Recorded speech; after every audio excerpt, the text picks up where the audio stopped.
एक हरा भरा गांव था जहां लोग सादगी से और चैन से रहते थे। उसी गांव के किनारे एक मेहनती किसान काशीराम अपनी पत्नी और दो बच्चों के साथ रहता था। उसके पास थोड़ी सी जमीन थी, दो गायें थीं जिन्हें वो अपने बच्चों की तरह प्यार करता था, और एक कच्चा सा घर जहां हर शाम हंसी खुशी का माहौल होता था। काशीराम हर सुबह सूरज निकलने से पहले उठता, गायों को नहलाता, उन्हें चारा देता और फिर उनका दूध निकालता। यही दूध वह गांव में बेचता और उसी से अपने बच्चों की पढ़ाई, खाना पीना और घर की जरूरतें पूरी करता। गांव के लोग उसकी ईमानदारी की बहुत तारीफ करते थे। लेकिन जिंदगी हमेशा एक जैसी नहीं रहती। एक दिन गांव में एक अजनबी आया। उसके कपड़े बहुत चमकदार थे, हाथ में चमचमाता सूटकेस था और बातों में बड़ी होशियारी थी। उसने काशीराम के बारे में सुना और सीधे उसके पास पहुंचा। तुम्हारी गायें बहुत बढ़िया नस्ल की हैं, अजनबी ने कहा।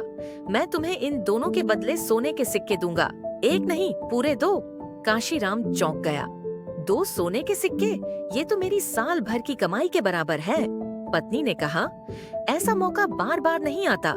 हम नई जिंदगी शुरू कर सकते हैं। लेकिन काशीराम के मन में कुछ अजीब सा लग रहा था। तुम्हें मेरी गायों की क्या जरूरत है? काशीराम ने पूछा।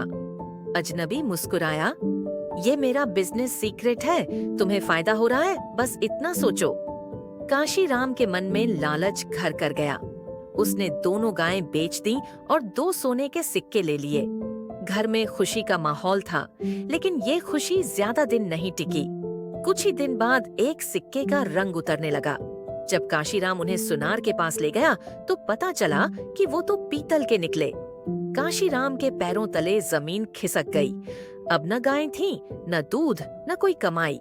बच्चे भूखे पेट सोने लगे। पत्नी उदास रहने लगी और काशीराम को गांव वालों का सामना करने में शर्म आने लगी। गांव के बुजुर्ग ने कहा, काशीराम, तुम तो सबको लालच से बचने की सलाह देते थे, आज खुद फंस गए। काशीराम की आंखों में आंसू आ गए। उस दिन के बाद उसने फिर से मेहनत करना शुरू किया। दिन रात खेतों में पसीना बहाया और एक साल में फिर से दो गायें खरीद लीं। अब वो हर किसी से यही कहता है, लालच इंसान को अंधा बना देता है। जो पास है उसी में खुश रहो। मेहनत से जो मिलता है वही सच्ची दौलत है। सीख: जो चीज आसानी से मिल जाए वो हमेशा अच्छी नहीं होती। मेहनत की कमाई ही असली सुख देती है।